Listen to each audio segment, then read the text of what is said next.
Hey guys, it's Jen. So I wasn't sure that I was going to show you guys this at first, but then I decided to halfway through. So you're jumping into my process where I'm about to print off the things that I did digitally with the Ali Edwards September Digital Stories by the Month kit.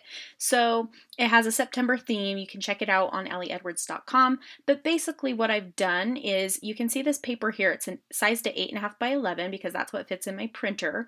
And I've taken this Here's the Story digital stamp and I've recolored it and just made a pattern out of it. So the way that I recolored it was this.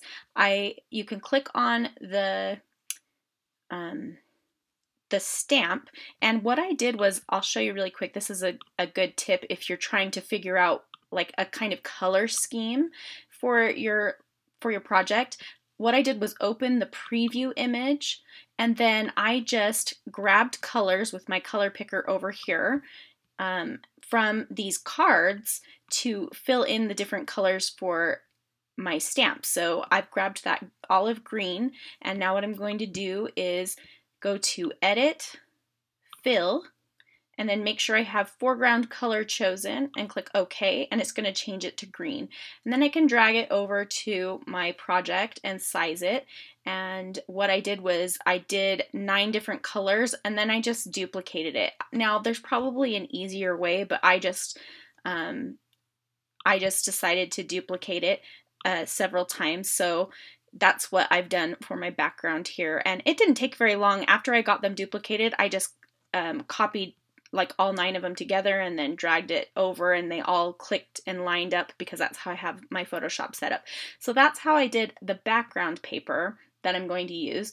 And then I also am printing 3 3x4 photos, so I have them put on 4x6 canvases here, and then on this one where I have a little extra room, I put some of the digital chipboard pieces that I'm going to print out because I like the way they look on glossy photo paper. They print a lot more vibrant that way, and so these are some of the pieces that I'm going to print out to possibly use. And the last thing I did was in Silhouette Studio, I traced one of the digital stamps to get a title, and I'm going to just cut this out in white. And so that's where I'm starting. I'll come back and show you on camera what I'm going to pull together, and then talk you through my process. All right, so here's a little look at the things that I've print and cut out using the digital kit.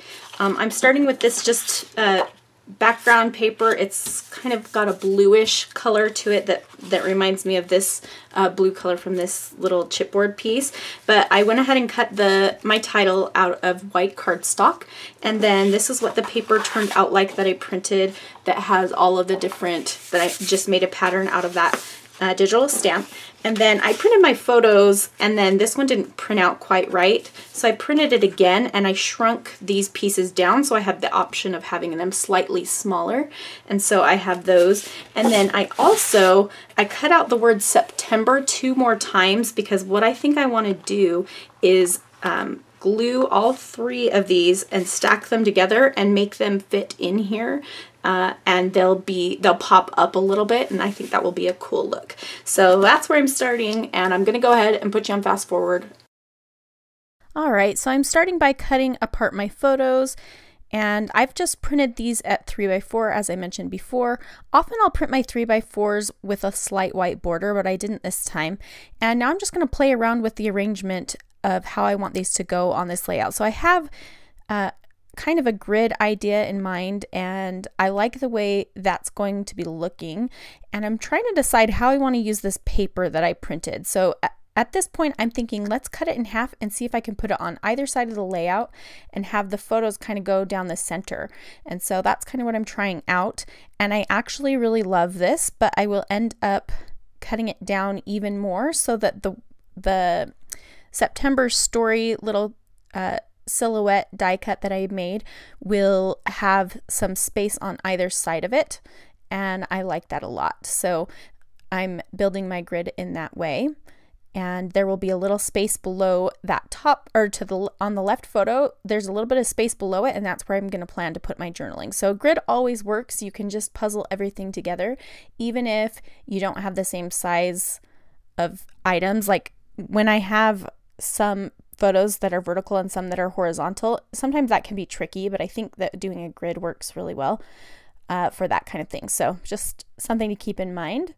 I'm really, really happy with the way this pattern paper turned out, and it really gets showcased, but it doesn't take over because my photos are going on the more plain part of the paper for the most part. Now I'm using my 1-inch circle punch to punch out these circles and half circles from the digital chipboard pieces that I printed, and that size worked for the smaller ones. The bigger ones are a little bit larger, but I'm kind of playing around trying to decide how I might use these and where I might place them. And I always love circles. They're the best embellishment. They draw your eye around. They just always work. And especially when you have something very squared up, circles help to soften it a little. So I'm just making sure that my photos are equally distant. Like everything has the same amount of space between them, like the gutter. And I left a little extra space at the top so that I didn't want the title to line up exactly with the pattern paper, so it's a little bit below that line. And so I'll make it so on the bottom there's about that same space left over too. And that's something I always like to kind of keep track of, is how everything's going to line up, and make sure things are equally distant from the sides if that's something that I want for that layout. So I'm going to go ahead and glue these. I remember I mentioned how I cut out 3 of each word September. Well, I'm going to go ahead and glue the letters together, and they just have a slight amount of dimension, and I'm just going to pop them right back into place. And I also went to my typewriter and typed up my journaling, and I used that little paper pad that it's shaped like a tag and it says date at the bottom, and I just cut it so that it was it didn't have the tag bit at the top, but I liked the date part at the bottom. So that fits right there in that space, and you can see it lines up with that bottom photo. And I just drew a pencil line to make sure I kept my journaling in that space while I was doing it on my typewriter. Now I'm testing ink colors to see what color I want to stamp the date in, and I decide to wait because I don't know. Sometimes after I put my embellishments on, I'm thinking something like, oh, I need a pop of red down here or something like that. So I'm just going to wait and see. I used this chipboard piece from a past story kit, and it says be in love with your life every minute of it. And that's from the For the Love story kit. I think that was December's or November's, I can't remember. And now I am spreading around some embellishments, some circular embellishments. So I have those pieces that I printed, and I also have some chipboard pieces from various story kits and Stories by the Month kits, and just chipboard bundles, and I'm just going to play around with that. So here's the larger circle. I punched it out with 1 1/4 inch punch, and it has a little white border around it, but I decided to go with the 1 inch. Now here, this is a stamp set that was part of the summer release, I think, and it has some tiny little phrases on it, and I'm thinking it'd be nice to just stamp them on the white space below, little bits of life on that piece that I cut out. And so I'm just kind of testing it to see if it's going to look okay, and I decide that I like it, so I'm going to go ahead and stamp those phrases on there. And at this point, I'm thinking, now I've got my embellishments kind of on here, I'm trying to decide what color I want to stamp the date in, and I go ahead and choose red because there's a bright pop of red in that happy little circle at the top. And so I decide that to balance it a little bit, I will put the red at the bottom. Sorry for my crazy hair, but I had to lean over so I could see where I was stamping. And I'm just going to stamp 2 phrases, and then I'm going to stamp a little dot in between them just to kind of separate them. And I use just like a little, it's like a rub-on tool, but that has like a circular pointed tip kind of, and I just dabbed that in my ink and put it between those. So sorry, the white balance gets super thrown off when I move the layout, but I'm just pulled over my sewing machine. It has black thread in it, and I really like the contrast of black thread, so I'm going to put it at the top, and I'm also going to put it on the bottom so that it kind of caps both ends. And I like the way that looks. I did 3 messy lines at the top and then just 1 straight line on the bottom, since that chipboard didn't have much space for stitching on top of. And then I'm going to pull my threads through to the back and just secure them down with some washi tape and trim them up. and I love the way that looks. And some of my pieces, my letters have fallen out because I forgot to glue them in. So I am going to look for those pieces. I lost my S, but I'll find it in a minute here on the floor. And I'm just going to go ahead and glue those pieces right in place. So they just pop right in. And in real life, it has a really cool dimensional effect, but it's subtle. But you definitely see a little bit of the shadow, and those 3 layers of paper glued together give it just enough height. I think I probably could have done 4. And if you don't want to cut it out multiple times, you can always cut little tiny pieces of foam adhesive, but I thought this would be much easier than trying to cut little foam adhesive pieces for that. So I'm ignoring the S for now until I find it later, and I'm going to go ahead and kind of play around with my circle embellishments, and I'm going to have them in 3 different spots, one by the title, one by the photo on the left, and one kind of in the middle of the photos on the right. And I'm going to go ahead and glue those down, although in a minute here I am going to change my mind about some stuff. I am popping up the 2 circles that I printed on some foam tape, and I'm looking around for, this was kind of bothering me. So I like to have a word and an icon next to each other, not always words and words. And so I wanted happy to have an icon next to it, like a heart or a star or something. So I'm kind of just searching through my chipboard collection there, trying to see what I can find to add to it. And I'm being really picky. I'm going to be really picky, and I'm going to keep looking and change my mind a few times. And so I turn off the camera because I don't want you to have to sit through that. And here I've kind of finally decided to go with these chipboard pieces. So those are left over from a day in the life kit from a year or 2 ago. And so I chose a heart, a star, and at the bottom, I think it says us.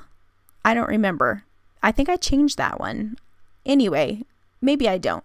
But I go ahead and put those 3 there. And then I'm thinking I need something else to go in these clusters. And I thought about those little puffy circles, but I don't like the way those look. And so I pull out a stamp set, and this is the stamp set from the One Little Word stamp set from this year or last year maybe. And it has a little heart in a circle, and I thought that would be a nice embellishment. So I'm stamping in a bunch of different colors, thinking I can just punch them out and then scatter them into my embellishment clusters. And so I'm going to stamp it out in a bunch of different colors, and then I also stamp it 3 times in black because I think that maybe black might be the best choice. And I didn't have a punch small enough, so I thought this die would be small enough, and it was not. It was the same size as my punch, so it leaves a little border around the edge, which I didn't really want.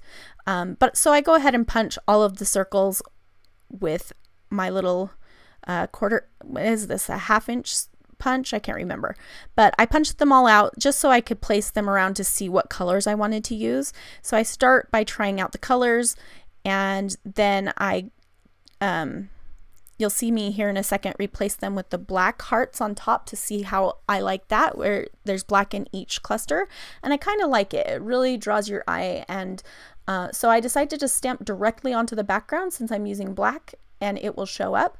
And so I just stamp in those 3 places, and then I decide I need something more than that. So I found another stamp set that had a little circle. It was for like a checklist, and it's from a past week in the life too. And I just stamped a couple of those in each cluster. And now I'm going to take my little embossing tool here and just stamp some little dots. So it's basically like doing splatter or scribbles, but it's more controlled because I'm using a stamp or this little dot making tool. And after I do that, that's pretty much going to complete this layout. So I hope that you have enjoyed watching, and I hope that you'll give something like this a try. I loved making the pattern paper for the background. That's something I've done a few times in the past, but hadn't done in a while. So I thought I would give it a try today. And if you have any questions, just leave a comment in the video description. I'll link to all available products in the description as well. And head over to allieedwards.com to find out more about these kits. Thanks so much for watching, and we'll see you again very soon.